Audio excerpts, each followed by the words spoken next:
Hello friends, my name is Leigh and I create videos about photography as an art and as a lifestyle. In today's video, we are continuing our summer of film here on the channel by discussing 3 mistakes that film photographers make and how to prevent them. I'll also be sharing some photos from a recent hike in the Sonoran Desert where I used my little Kodak Ektar H35 half-frame point-and-shoot camera and some Kodak Tri-X 400 film.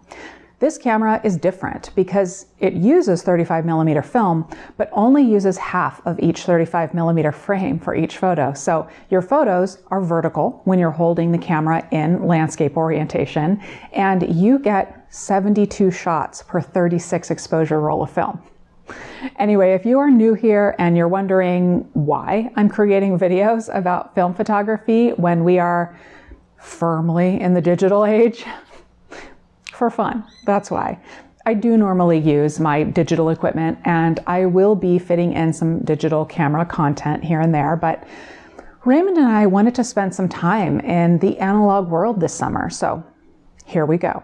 Mistake number 1, not knowing what to expect from your camera and your lenses. With film, you aren't going to see the result until the film is developed. If you didn't get the shot, it's too late. The moment is over.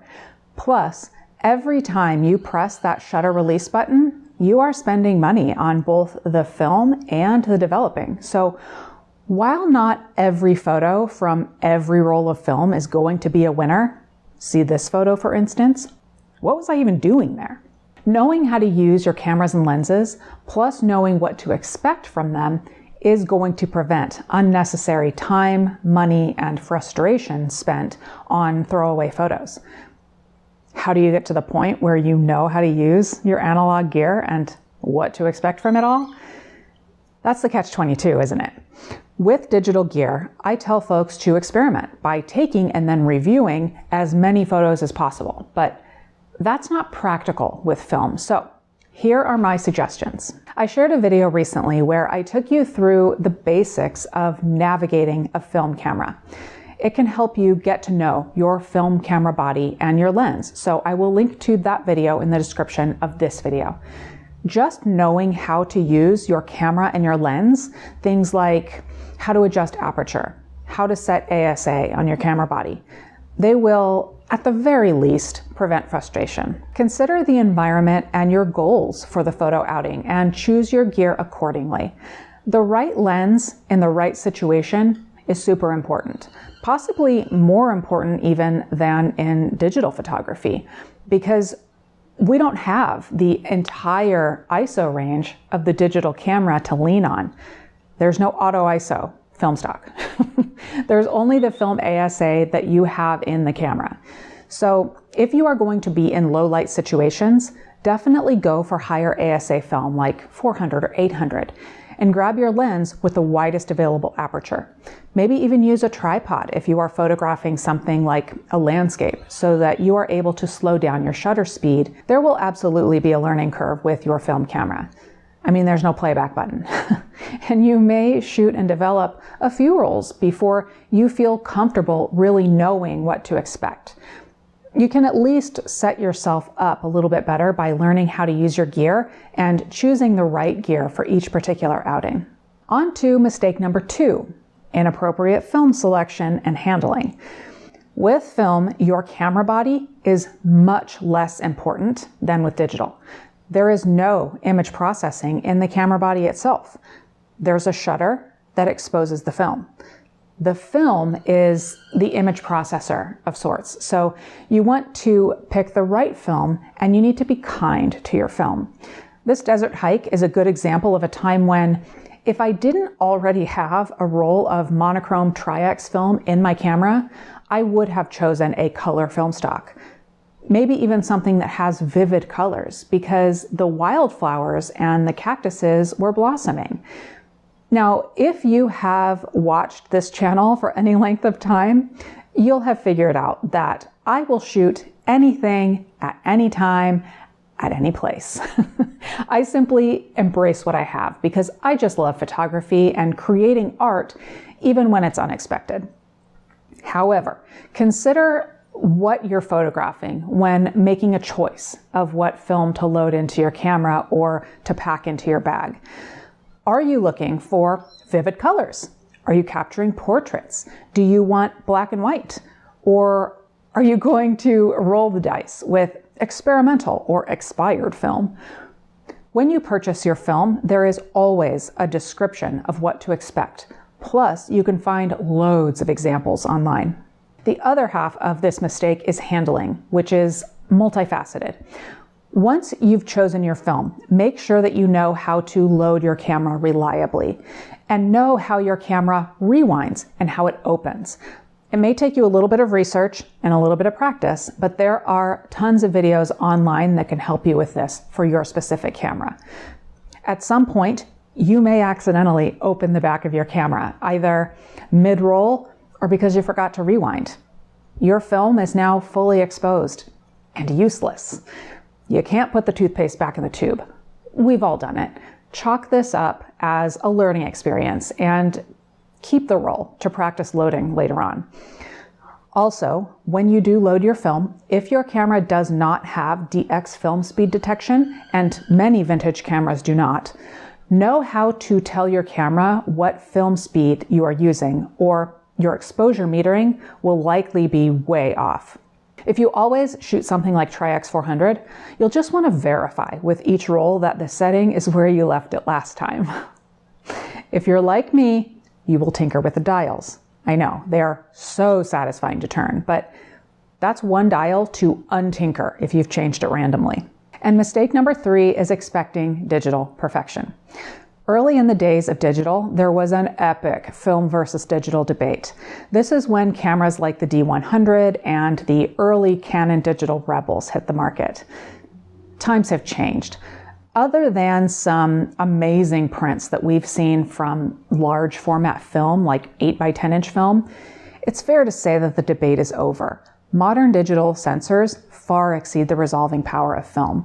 There is plenty of detail in film for most uses, but punch in far enough and you're looking at film grain.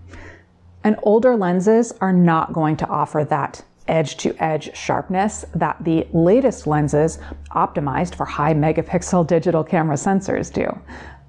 Personally, I don't mind this at all. Film is an artistic media, and with all art media and products, it has its strengths and weaknesses. Film photography gives me a certain warmth, nostalgia, and creative spirit that I sometimes feel with digital, but with film, it's a dependable feeling. Those are the 3 biggest mistakes that I wanted to talk about today.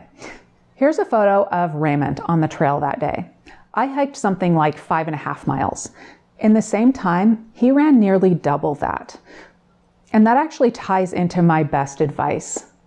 Don't worry and have fun. Don't worry about those other guys. While there are some die-hard film-only shooters out there, I'm sure that many of you that shoot film or want to are also shooting in one digital form or another, be it your phone or a high-end mirrorless camera system. It's daunting to shoot film in a digital world. There's more to think about. There's film to buy, there's film to develop, and your settings really count because there's no delete button. But there is the fun button, the shutter button. If your film camera is manual focus only and you're not always spot on, take the picture anyway.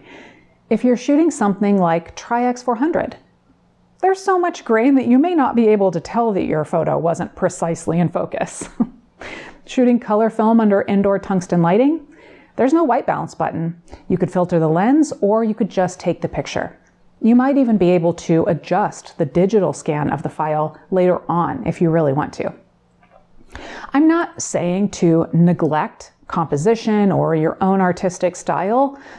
What I am saying is that don't let the intricacies of shooting with film get in your way or restrict your vision. Celebrate the happy little accidents as either unintended artwork or a lesson for next time. And when you accidentally open the camera back after taking a bunch of pictures, go ahead and say that bad word, but then smile. Be glad that you are embracing the film experience, load up the next roll, and get back out shooting. To wrap on this, we're talking about the mistakes so that you don't make them, But if you do, you've got company, and we're all here to cheer you on.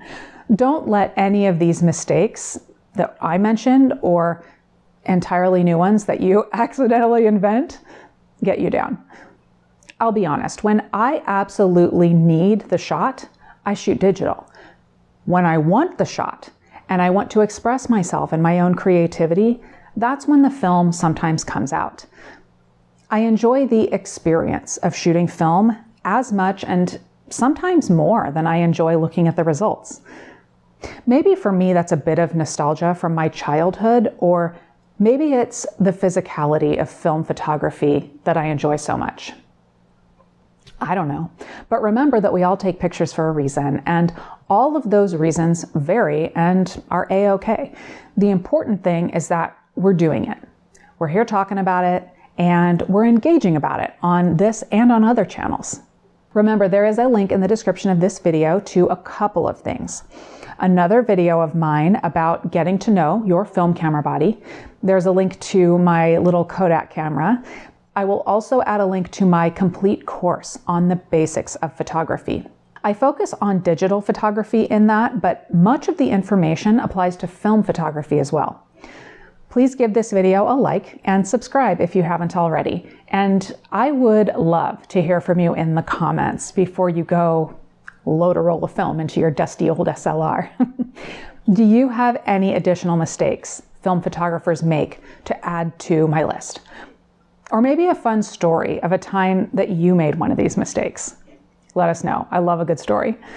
And until next time, thank you for watching.